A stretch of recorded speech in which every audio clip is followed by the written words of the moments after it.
다시 한번 믿음으로 고백합니다. 호산나 호산나 호산나 주님 강하거니와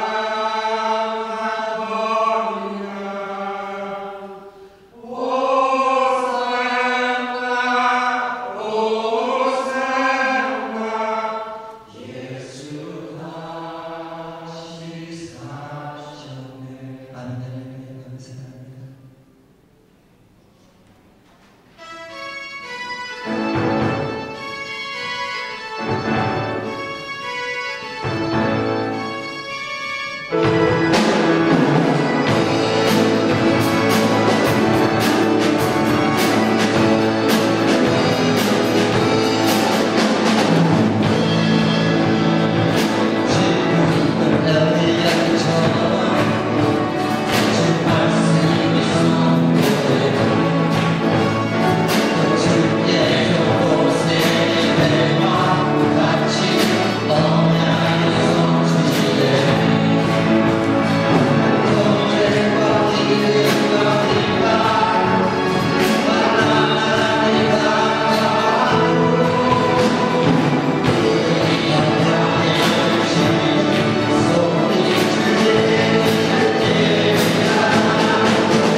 죄에서 자유를 얻게 하는 주의 보혈의 능력을 전수하시옵소서.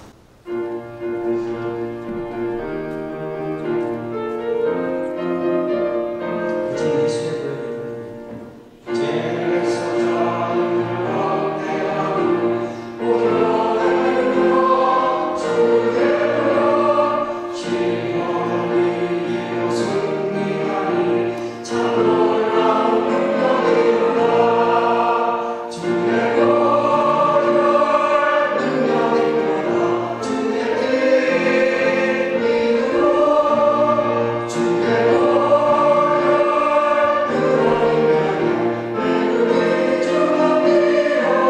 주의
사도신경으로 우리 믿음을 고백하십니다. 전능하사 천지를 만드신 하나님 아버지를 내가 믿습니다. 그 외아들 우리 주 예수 그리스도를 믿사오니 이는 성령으로 잉태하사 동정녀 마리아에게 나시고 본디오 빌라도에게 고난을 받으사 십자가에 못 박혀 죽으시고 장사한 지 사흘 만에 죽은 자 가운데서 다시 살아나시고 하늘에 오르사 전능하신 하나님 우편에 앉아 계시다. 저리로서 산 자와 죽은 자를 심판하러 오시고 성령을 믿사오며 거룩한 은혜와 성도가 서로 교통하는 것과 죄를 사하여 주시는 것과 몸이 다시 사는 것과 영원히 사는 것을 믿사옵나이다. 아멘. 시편 65편. 하나님이여 찬송이 시온에서 주를 기다리오며 사람이 승원을 주께 예하리이다. 기도를 들으시는 주여 모든 육체가 주께 나아오리이다. 죄악이 나를 이기었사오니 그의 죄과를 주께서 사하시리이다. 주께서 택하시고 가까이 오게 하사 주의 뜰에 거하게 하신 사람은 복이 있나이다. 우리가 주의 집 곧 주의 성전의 아름다움으로 만족하리이다. 우리 구원의 하나님이시여 땅의 모든 끝과 먼 바다에 있는 자에 의지할 주께서 의를 쫓아 음행하신 일로 우리에게 응답하시리이다. 주는 주의 힘으로 산을 세우시며 권능으로 뒤를 뛰시며 바다의 흉룡과 물결의 요동과 만민의 광암까지 진정하시나이다. 땅끝에 거하는 자가 주의 징조를 두려워하나이다. 주께서 아침 되는 것과 저녁 되는 것을 즐거워하게 하시며 땅을 공고하사 물을 대어 심히 윤택케 하시며 하나님의 강에 물이 가득하게 하시고 이같이 땅을 예비하신 후에 저희에게 곡식을 주시나이다. 주께서 밭고랑에 물을 넉넉히 대사 그 일함을 평평하게 하시며 또 담비로 부드럽게 하시고 그 싹에 목 주시나이다. 주의 은택으로 연사에 관 씌우시니 주의 길에는 기름이 떨어지며 들의 초장에도 떨어지니 작은 산들이 기쁨으로 띠를 띄었나이다. 초장에는 양떼가 입혔고 골짜기에는 곡식이 덮였음에 저희가 다 즐거이 외치고 또 노래하나이다. 읽어드리겠습니다.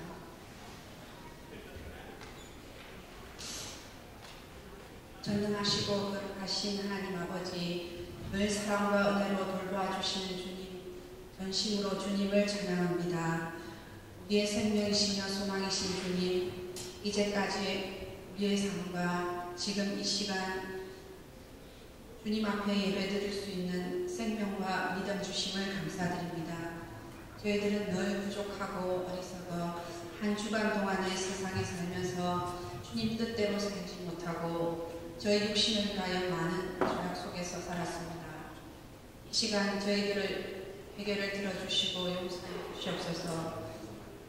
주님의 말씀의 거울로 저희를 비추시고 가르치사 저희들의 삶이 하나님 아버지를 향하고 향하는 삶이 되게 하여 주시옵소서. 하나님 아버지, 저희 세상 식구들을 위하여 기도드립니다. 먼저 하나님 말씀대로 살아가는 믿음을 허락하시고 생활 속에서 우리의 삶 전체를 통하여 주님의 영광을 드러나는 살아있는 믿음을 허락하여 주시옵소서.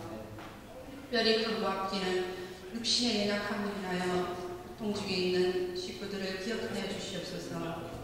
아무것도 염려하지 말고 오직 모든 일에 기도와 간구로 너희 구할 것을 감사함으로 하나님께 아뢰라고 말씀하셨사오니 저희들은 오직 사랑으로 힘써 기도하며 하나님이 하신 일을 인정하며 하나님이 하실 일을 신뢰하고 모든 것이 합력하여 선을 이룰 줄 믿고 순종하며 따라가게 하여 주시옵소서. 하나님 아버지, 특별히 우리 주일 학교를 기억하여 주시옵고 주님께서 예배하신 신실한 주의 일꾼을 보내주시옵소서. 우리의 아이들이 주님의 귀한 제자로 잘 자라서 세상에 희망과 사랑을 전하는 자들로 삼아주시옵소서. 이 시간 또한 세계 방방곡곡에서 주님의 말씀을 전하는 선교사님들을 기억하시고 축복하여 주시옵소서. 또한 말씀을 전하시는 은영 목사님께 함께 하셔서 엘리야에게 주셨던 명령을 7배나 더하여 주셔서 힘있는 말씀의 역사가 이 시간 나타나게 하여 주시옵소서. 또 예배를 도와 주님께 찬양드리는 성가대에 함께 하시며 예배의 시동을 주님께 부탁드립니다. 예수님의 이름으로 기도드렸습니다.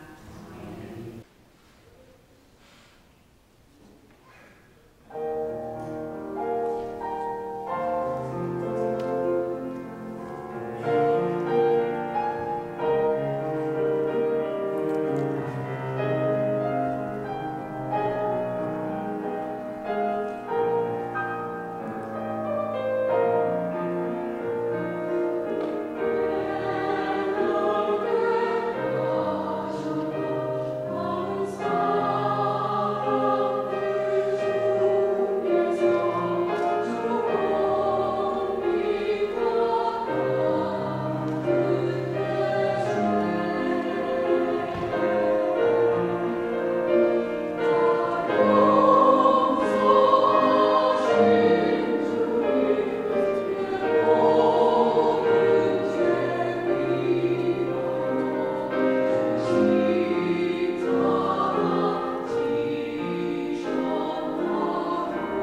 아버지 감사합니다.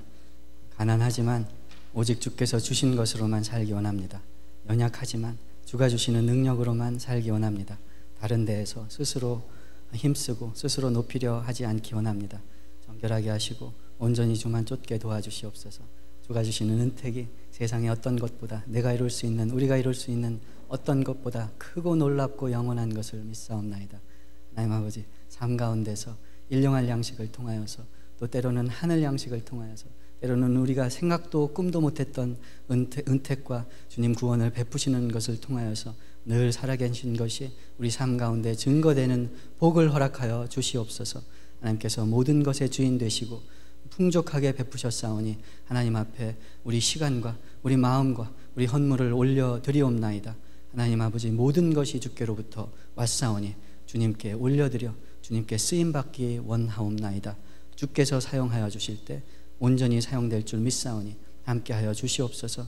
교회의 각종 은사들과 힘을 허락하여 주시기를 원합니다. 하나님 나라를 세우는 막중한 일을 교회에 맡기셨사오니 복음을 증거하고 사랑을 전하고 은택을 베푸는 일을 감당할 때 오직 주가 베푸시는 은사와 능력으로만, 지혜로만 할 수 있도록 허락하여 주시옵소서. 한 마음 되게 하시고, 직분은 여러 가지나 주는 한 분이시오, 은사는 여러 가지나 성령은 한 분이시오, 사역은 여러 가지이지만 하나님은 한 분이시니 한 마음으로 평강의 띠를 붙잡고 하나님 앞에 하나님의 성전으로, 주님의 지체로 지어져가는 귀한 교회로 삼아 주시옵소서.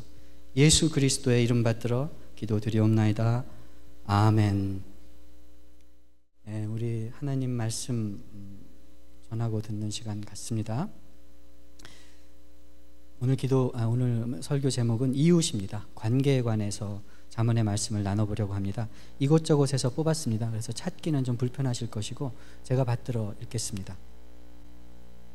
우리에게서 스스로 갈라지는 자는 자기 소욕을 따르는 자라 온갖 참 지혜를 배척하느니라. 지혜로운 자와 동행하면 지혜를 얻고 미련한 자와 사귀면 해를 받느니라. 겸손한 자와 함께 마음을 낮추는 것이 교만한 자와 함께하여 탈취물을 나누는 것보다 나으니라. 다투는 여인과 함께 큰 집에서 사는 것보다 움막에서 혼자 사는 것이 나으니라. 가난한 자는 이웃에게도 미움을 받게 되나 부요한 자는 친구가 많으니라. 이웃을 업신여기는 자는 죄를 범하는 자요, 빈곤한 자를 불쌍히 여기는 자는 복이 있는 자니라. 의인이 형통하면 성읍이 즐거워하고 악인이 패망하면 기뻐 외치느니라. 공의는 나라를 영화롭게 하고 죄는 백성을 욕되게 하느니라. 왕은 인자와 진리로 스스로 보호하고 그의 왕위도 인자함으로 말미암아 견고하니라. 아멘. 잠깐 다시 기도하시겠습니다. 하나님, 말씀 주셔서 감사합니다. 말씀이 우리를 살리는 줄 믿습니다. 온전히 하나님 말씀만 전해지고 들려지도록 붙들어 주시옵소서.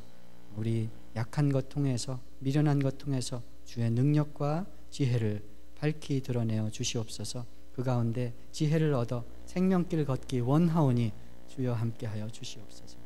예수님의 이름으로 기도합니다. 아멘.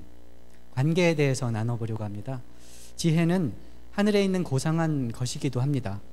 예수님이 하나님의 지혜라고 그러지요. 잠언 8장에 보면 하나님이 세상을 창조하시기 전에 하나님의 지혜 되신 예수께서 함께 창조하셨다, 즐거워하셨다, 기뻐하셨다 하셨습니다. 지혜는 하늘에 있는 하나님의 것, 고상하고 놀랍고 영원한 것이지만 잠언의 지혜는 우리 사는 이야기입니다.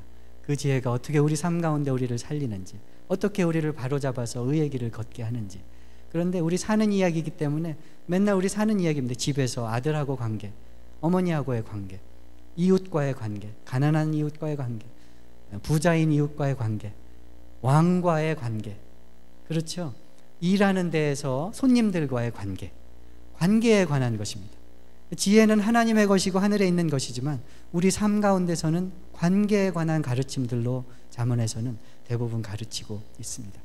요한복음 1장에서도 말씀이 육신이 되어 우리 가운데 거하시니 이렇게 예수님을 설명하고 있지 않습니까? 하나님의 말씀, 영원한 진리, 궁극적인 해답, 로고스라고 헬라말로 하죠. 로고스. 로고스. 지금도 그럼 로고스 학원도 있고 그렇지 않습니까? 영원한 진리, 참 진리, 정말 영원한 지혜, 하나님의 말씀, 예수께서 태초부터 계셨던 예수께서, 모든 창조의 근원 되셨던 예수께서 육신을 입고 우리 가운데 거하셨다 하는 것입니다. 우리 가운데 거하시니. 요한복음이 이렇게 거창하게 시작합니다. 그런데 요한복음은 그 이후로 말씀의 그 고상한 것, 궁극적인 진리를 설명하는 것으로 진행되지 않습니다. 요한복음은 예수께서 제자들을 보고 와봐라. 제자들이 물었거든요. 주님 어디 거하십니까? 주님은 누구십니까? 예수께서 말씀하셨어요. 와봐라. 나 있는 곳에 같이 있자. 나 다니는 곳에 같이 다니자. 나랑 친구가 되자. 요한복음은 1장 이후로 예수께서 우리와 관계 맺으시면서 함께 하시는 말씀이 육신이 된 모습을 가르치고 있는 것입니다. 잠언도 마찬가지입니다. 지혜가 우리 삶 가운데, 일상의 삶 가운데, 소소한 결정 가운데, 모든 관계들 가운데 어떻게 삶의 길로 걷게 하는지에 관한 것이죠. 관계에 관한 것입니다. 그래서 잠언에서는 관계가 부나 재산이나 명예나 힘보다 귀중하다 이렇게 가르칩니다. 채소를 먹으며 서로 사랑하는 것이 살찐 소를 먹으며 미워하는 것보다 나으니라. 오늘 읽은 본문도 겸손한 자와 마음을 낮추는 것이 교만한 자와 함께하여 탈취물을 나누는 것보다 나으니라. 마른 떡 한 조각만 있고 화목하는 것이 고기가 집에 가득하고도 다투는 것보다 나으니라. 관계가 부보다 힘보다 명예보다 소중하다고 가르치는 것이죠. 심지어는 오늘 읽은 본문에 그런 말도 있었습니다. 다투는 여인과 함께 큰 집에서 사는 것이 움막에서 혼자 사는 것보다 나으니라. 똑같은 말 2번 나옵니다. 그거 아세요? 21장 9절에 한 번 나오고요, 25장 24절에 똑같은 잠언이 2번이나 나옵니다. 중요하다는 것이죠. 어떻게 생각하세요? 다투는 아내와 큰 집에 사는 것보다 움막에서 혼자 사는 것이 낫다. 아멘입니까? 혹시 마음 한구석에 다투더라도 조금 싸워도 좋으니까 고대광실에서 한번 살아봤으면, 거긴 집도 많으니까 뭐 다투면 방 따로따로 쓰면 될 거 아니냐, 이런 생각 갖고 있지는 않으신지 모르겠어요. 그런데 그런 마음이 우리 안에 없지 않아 있습니다. 그런데 잠언은 오래 살다 보니까 나온 지혜거든요. 잠언의 표현은 짧지만 거기에 실린 경험과 역사는 길다, 이런 표현이 있습니다. 잠언은 짧은 구절들이지만 그것은 정말 오랜 시간 동안의 경험과 지혜를 통해서 축적된 잠언이거든요. 살다 보면 그렇습니다. 고대광실에 살아도 옆에 사는 사람이 하고 관계가 껄끄럽고 다투는, 맨날 다투고, 잠언에서는 다투는 여인을 빗방울이 처마에서 떨어지는 것하고 똑같다고 그래요. 끊어지지 않는다는 것이죠. 안 끊어진다는 것이에요.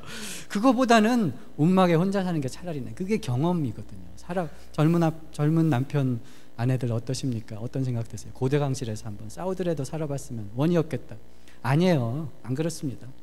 화평하게 사는 게 더 좋아요. 움막에 살더라도. 반딧불 초가집도 님과 함께면, 그런 노래도 있지 않습니까? 예, 지혜. 이건 뭐 믿는 것과도 상관없습니다. 삶의 법칙이기 때문에. 믿는다고 중력의 법칙에 적용되지 않을까요? 믿음이 좋은 사람이라고 2층에서 뛰어내리면 안전히 땅에 떨어져서 다치지 않겠습니까? 아닙니다. 믿는 것과 상관없이 삶의 법칙이기 때문에 그래요. 성경 공부에서 그런 얘기가 한번 나왔습니다.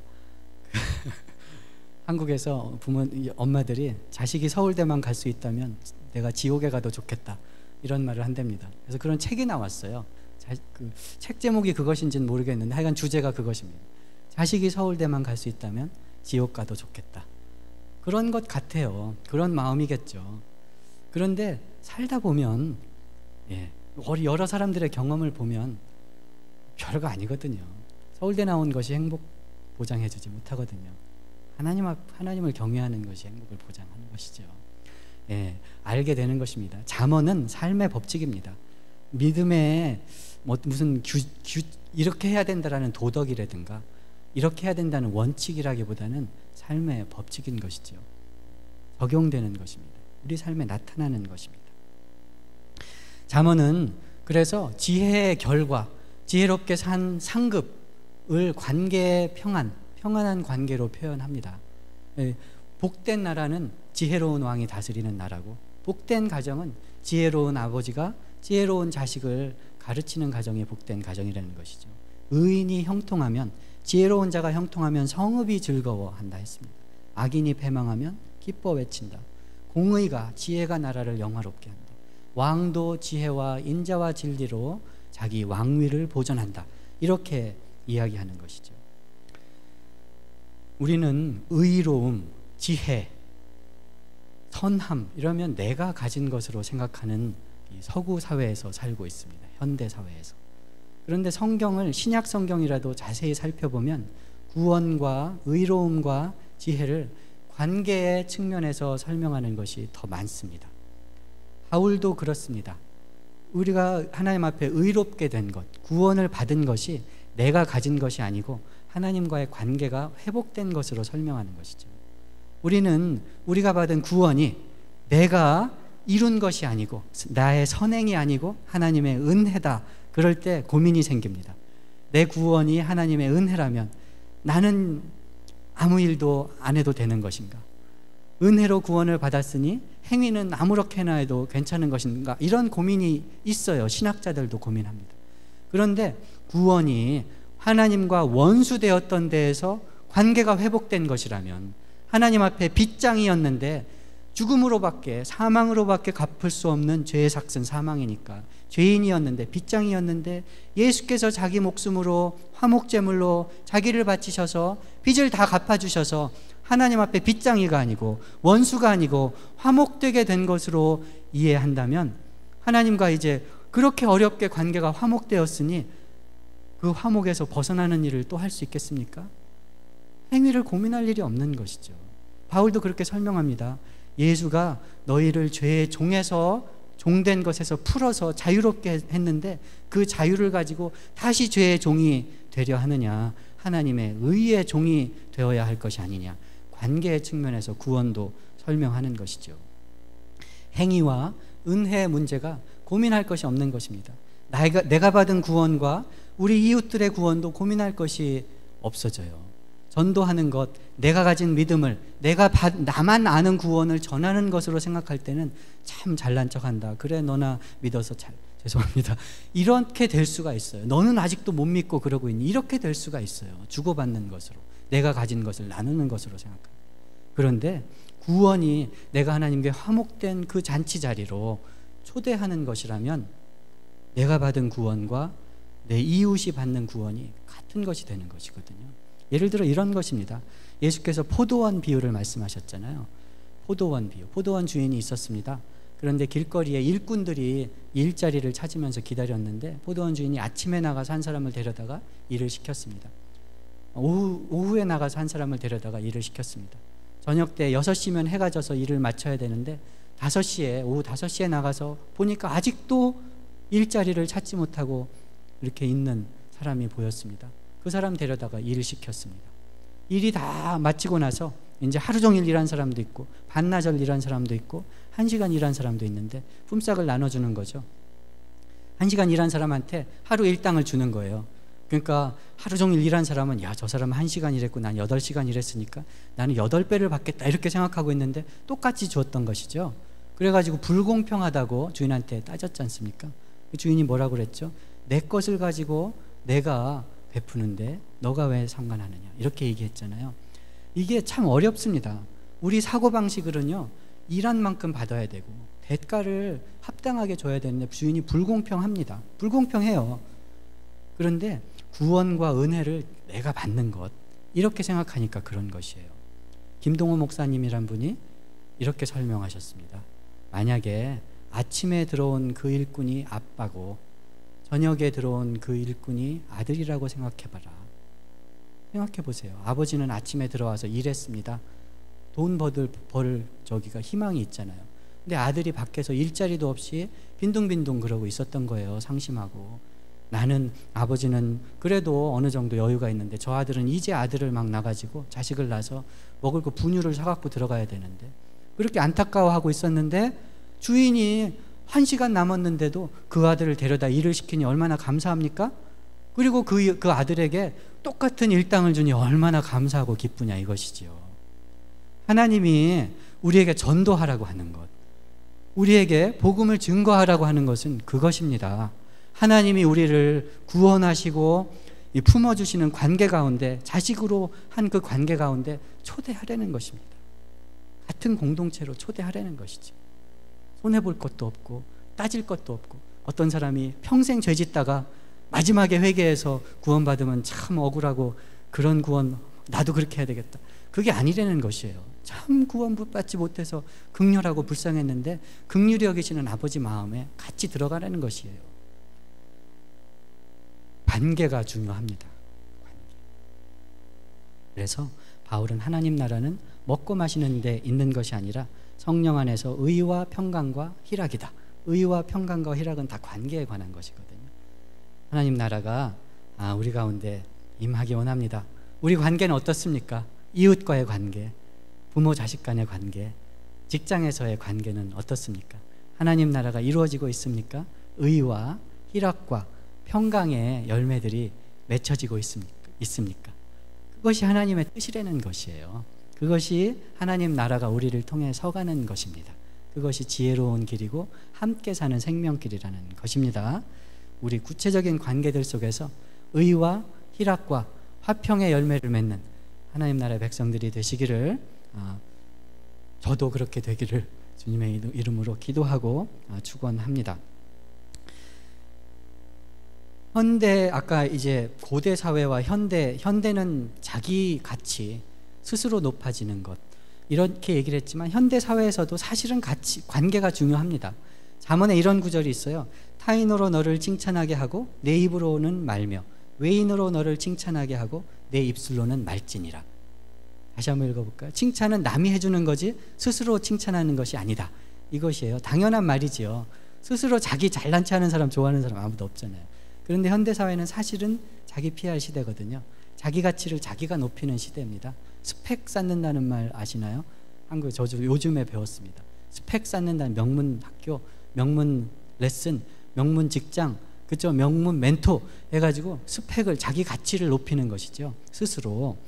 그런 사회가 현대 사회인데, 잠언에서는 다시 잘못 이렇게 다른 각도에서 얘기하는 것이죠. 스스로 칭찬하지 말고 남으로 하여금 칭찬하게 하여라. 참 사람의 가치는, 사람다운 것은 남이 인정해 주는 것입니다. 남이 관계 속에서 인정받는 것이죠. 자기가 높이고 자기가 스펙을 쌓은 사람은 칭찬할 수 있습니다. 존경할 수도 있습니다. 근데 마음속에 경쟁심이 있거든요. 나도 한번 언젠가는 너를 누르고 올라가 보리라. 너는 부모님을 잘 만났으니까. 이렇게 경쟁과 시기에 관계가 되는 것이지만, 참 사람다운 거, 사람의 가치는 관계 속에서 남들이 높여주는 것입니다. 사람의 가치, 관계 속에서 나오는 것이죠. 미국 살기 어려운 것이 그것입니다. 열심히 일해서 성공하여도 사회 속에서 인정받기가 어렵거든요. 주류가 아니잖아요. 한국에서는 가난하고 좀 이렇게 이름이 없어도 그냥 가족과 친구들 사이에서 가치가 인정받고 높아지는 게 있어요. 끈끈하고 때론 치사하지만. 근데 미국에서는 그렇지 않거든요. 미국에서는 열심히 일해서 스스로 나쁜다는 것이 아니고, 부도 쌓고 명예도 쌓고 실력을 쌓는다 할지라도 이 사회 전체 가운데 기여하고 인정받기가 참 쉽지 않아요. 이민자로서, 특히 손님으로 사는 사람으로 허전합니다. 그래서 가정하고 교회가 참 중요한 것입니다. 가정하고 교회에서 아이들의 칭찬을 받는 아버지, 얼마나 그게 막 소름이 지금도 막 그런, 아들이 자랑스러워하는 아버지, 딸이 자랑스러워하는 엄마, 얼마나 보람이 있고 사람의 가치가 있는 것입니까? 교회에서 하나님 나라를 같이 이루어가면서 가진 것과 명예와 실력에 상관없이 함께 서로 존중하고 가치를 인정하는 것, 다 사모되어서 교회로 모이고 가정이 소중해지는 것이죠. 아내를 얻는 자는 복을 얻고 여호와께 은총을 받은 자니라. 집과 재물은 조상에게 상속하거니와 슬기로운 아내는 여호와께로서 말미암느니라. 이렇게 사람의 가치, 관계 가운데 높아지는 것, 칭찬받는 것, 하나님이 주시는 복이라고 하는 것이죠. 그런데 너무 칭찬받는 것에 이제 마음을 쓸 때는 어려운 일도 있습니다. 칭찬받는 일, 남에게 잘 보이기 위해서 그런 경우도 있습니다. 잠언에도 있어요. 금은 도가니로 단련을 하는데 사람은 칭찬으로 단련을 한다. 칭찬을 해보면 그 사람이 진짜 칭찬만을 받을 만한 사람인지 칭찬을 바라고 살았던 사람인지 알 수 있다는 것입니다. 예, 그렇습니다. 그래서 잠언은 관계의 중요성을 이야기하고 지혜의 결과가 관계의 평안이라고 이야기하고 관계 속에서 인정받는 것이 사람의 가치다 이렇게 얘기합니다. 그래서 앞으로 잠언 몇 주 동안 살펴보면서 이 여러 가지 관계들, 아내와 남편, 부모와 자식, 이웃과의 관계들, 또 나라와 백성 간의 관계, 이런 관계를 살펴보려고 합니다. 관계에서 중요한 여러 가지 덕목들, 정직한 것, 말하는 것, 화내고 평강하는 것에 관해서 몇 주간 살펴보려고 합니다. 오늘은 기본적인 것들, 가장 근본이 된다고 생각하는 원칙들을 나눠보려고 합니다. 관계가 중요하기 때문에 잠언은 친구를 잘 사귀어야 된다고 그러죠. 지혜로운 자와 동행하면 지혜로워지고 교만한 자와 어리석은 자와 사귀면 해를 받는다. 우리 고등학교 때 저희 친구 집에 놀러 갔었는데 아버님이 친구 중에서는 같이 공부해서 열심히 노력하는 친구도 있고 같이 술 먹고 노는 친구들도 있다. 너네는 어떤 친구니? 이렇게 물어보셔서 참 당황했던 경험이 기억이 있습니다. 어떤 친구십니까? 예, 친구를 잘 사귀라 합니다. 아이들 생각할 때 좋은 친구를 위해서 기도할 때 좋은 사람 만나고 좋은 친구를 만나기 원하지 않습니까? 늘 우리 아이는 괜찮은데 친구들이 문제가 되고 그렇습니다. 그래요. 친구가 중요합니다. 그렇죠. 네, 친구가 중요합니다. 그런데 친구가 중요하다고 해서 내 이익을 위해서 사귀는 친구들은 오래가지 못합니다. 내 필요를 채우기 위해서 사람을 모으고 사람을 쫓아다닐 때 그 관계는 참된 관계가 되지 못하지요. 한번 말씀드린 것 같은데 정말 평생 같이 하는 친구 한번 생각해 보세요. 나에게 유익이 되어서 나를 도울 만해서 나에게 말하자면 어떤 분 표현으로는 언덕이가 있어서 나를 도울 만해서 유익해서 골라서 사귄 친구가 평생 갑니까? 그렇지 않잖아요. 어릴 때부터 그냥 마음 다 내놓고 사귄 친구가 오래 가는 것입니다. 그런데 그러면은 좋은 친구를 만나야 지혜롭게 되고, 그런데 또 한편으로는 자기 유익을 위해서 친구를 고르고 선별하는 것이 옳지 않다면 지혜는 어디에 있다는 것입니까? 잠언 이렇게 얘기하죠. 아까 읽은 잠언에서 가난한 자는 이웃에게 미움을 받고 부자에겐 친구가 많다. 당연합니다. 부자는 유익하잖아요. 옆에 있으면 친구가 많습니다.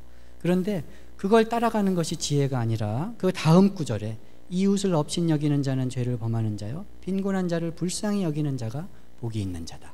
이렇게 얘기하거든요. 좋은 친구를 사귀는 것이 유익하고 또 그것이 유익하지만 그것의 참뜻은 내 필요를 채우는 친구라는 것이 아니라 친구와의 관계가 하나님 뜻에 합당하게 이루어지는 것이 지혜라는 것입니다. 결혼 생활을 보면 알 수 있습니다. 법정 스님이라는 분이 그분이 했는지 잘 모르겠습니다. 다른 스님이 하셨는지도 모르겠는데 주례사를 딱 한 가지만 했대요. 서로 덕을 보려는 사람이 되지 말고 덕을 끼치는 사람이 되어라. 이렇게. 그러니까 남편에게 아내에게 덕을 보려고만 하지 말고 덕을 끼치도록 하여라. 이 주례사를 했대. 한마디지만 참 기가 막힌 말입니다. 언제 다툼이 일어나고 언제 서운하고 언제 속았다 이런 생각이 듭니까? 내 덕이 안 돼요. 도움이 안 돼요. 아내가 나를 덕을 세우고 나에게 유익이 내 필요를 채우는 사람으로만 생각하려고 할 때 도움이 안 되고 덕이 안 되고 아이 잘못 결혼했네 이런 생각이 드는 것이죠. 그런데 하나님이 맺어주신 관계 자체를 하나님 뜻에 합당하게 이루어 가려고 할 때 자기에게 헌신하는 것도 아니고 한편으로는 상대방에게만 헌신하는 것도 아닙니다. 하나님이 맺어주신 관계에 헌신해서 하나님 뜻의 그 관계에 합당하도록 헌신할 때 하나님 나라가 이루어진다는 것입니다. 친구 관계도 그런 것이죠. 가난한 자는 친구가 없어요.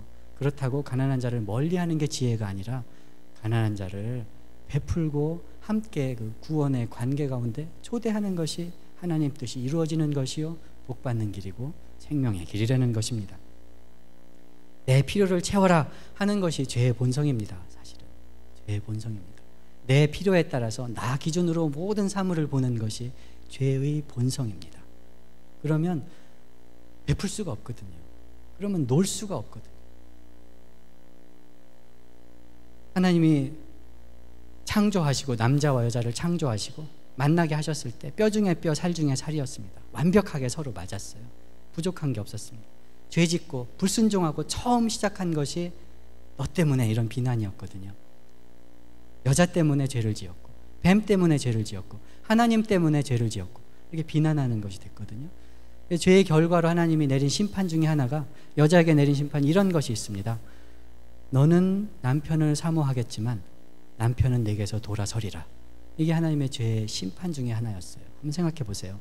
네 마음은 남편을 사모하겠으나 남편의 마음은 네게서 돌아서리라. 꼭 아내뿐만 아니라 여자뿐만 아니라 남편도 마찬가지입니다. 서로 사랑하고 아낀다 할지라도 필요하는 것이, 원하는 것이 초점이 어긋나기 시작했다는 것이죠. 그럴 때 내 필요가 중심이 될 때에는 이게 다시 맞을 가능성이 없는 것이에요. 우리가 결혼할 때 하나님이 짝져준 사람이라고 믿습니다. 하나님이 짝져준 그 사람이라고 믿어요. 딱 그 이 세상에 남자가 너밖에 없니? 예, 너밖에 없습니다. 이 세상에 여자가 너밖에 없는 줄 알아? 예, 너밖에 없습니다. 그렇게 짝져 주신 거거든요. 그런데 그렇다 할지라도 하나님이 그러면 다 모든 필요를 맞게, 하나님이 그 관계를 하나님 안에서 딱 맞게 채워주신 것인데, 이것을 내 필요를 중심으로 생각하기 시작하면 어떻게 되냐면, 이 남자가 여기에서 이것만 고쳐주면 나한테 딱 맞겠는데, 이 남자랑 결혼한 것이 아니라 하나님이 주신 그 사람이랑 결혼한 게 아니라 내 속에 있는 천사와 결혼한 것이에요. 그러니 평생 그것이 고쳐지기를 기다리고 기도하고, 그죠? 막 혼내기도 하고 싸우기도 하는데 안 고쳐지죠.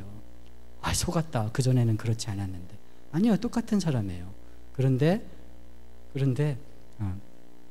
자기 필요가 중심이 될 때 관계가 완성되기는 참 어려운 일입니다.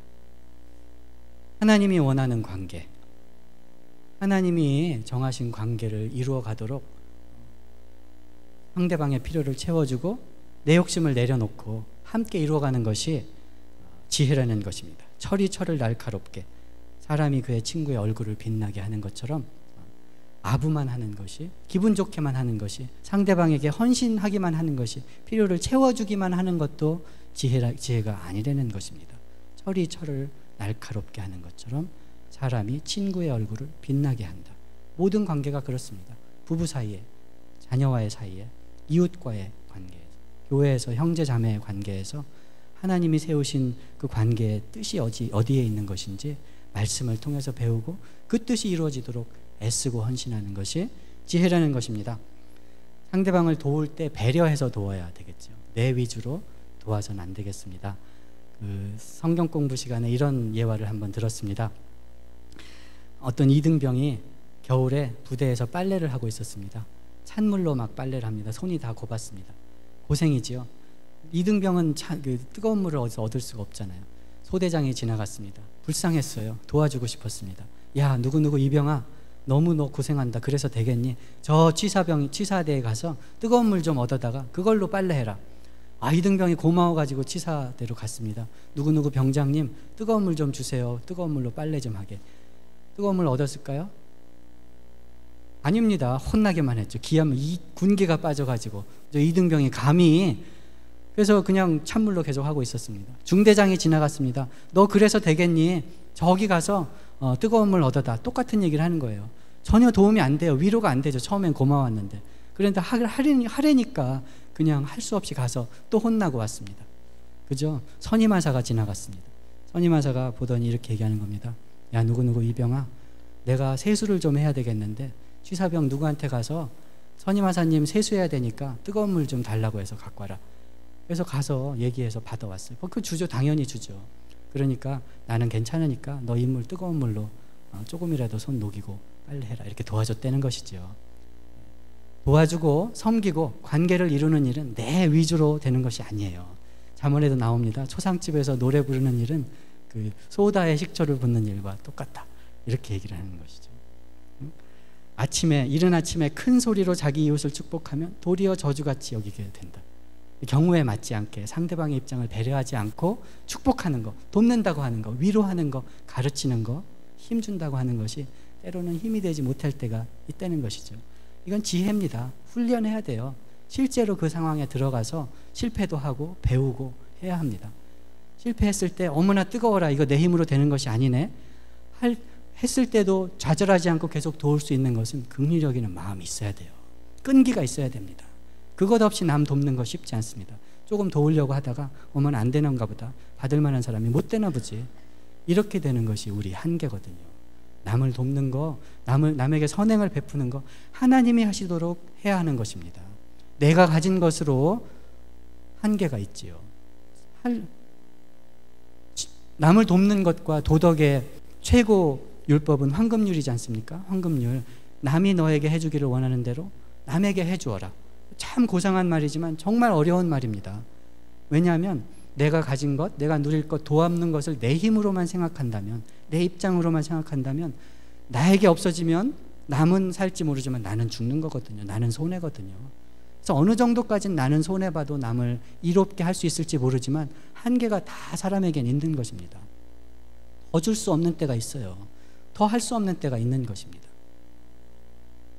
그런데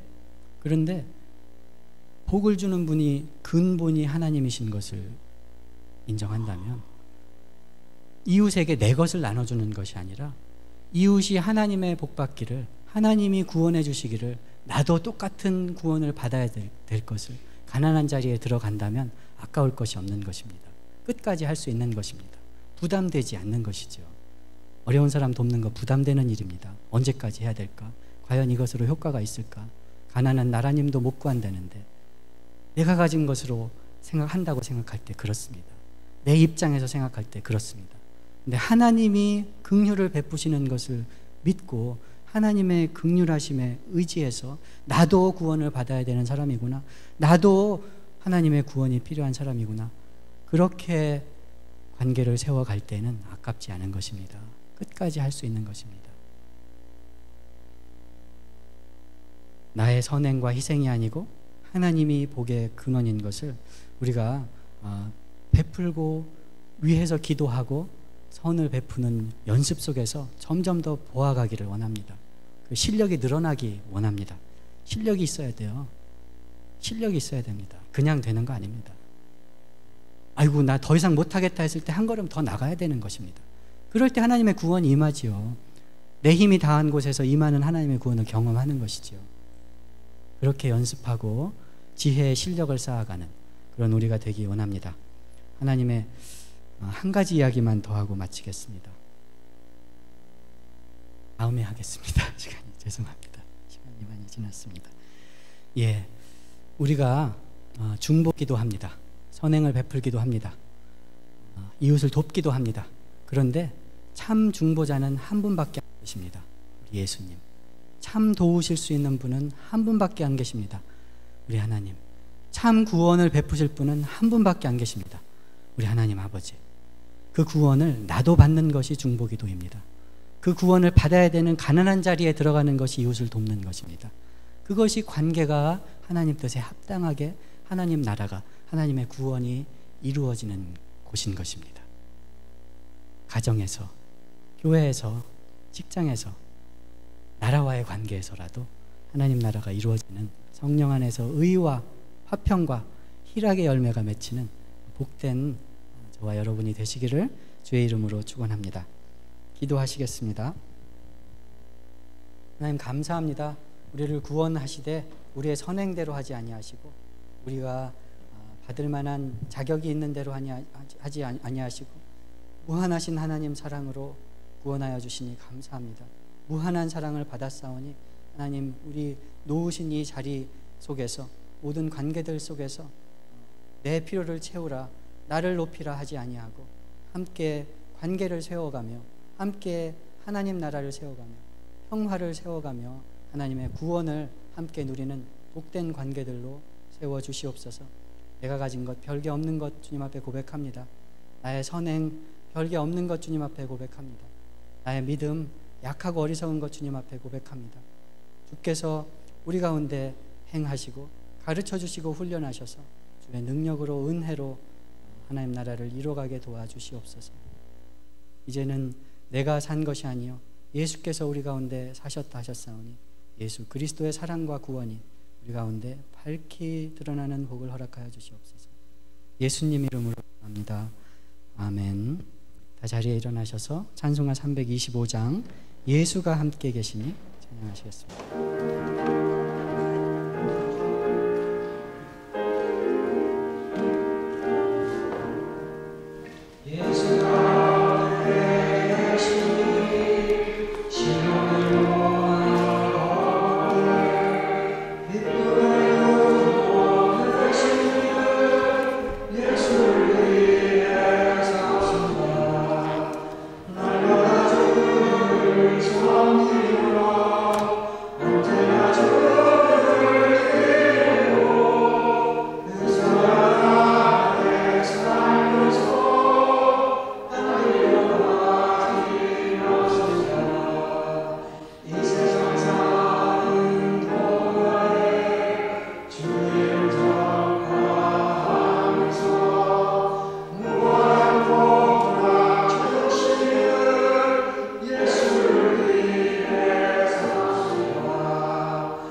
예수께서 길이십니다.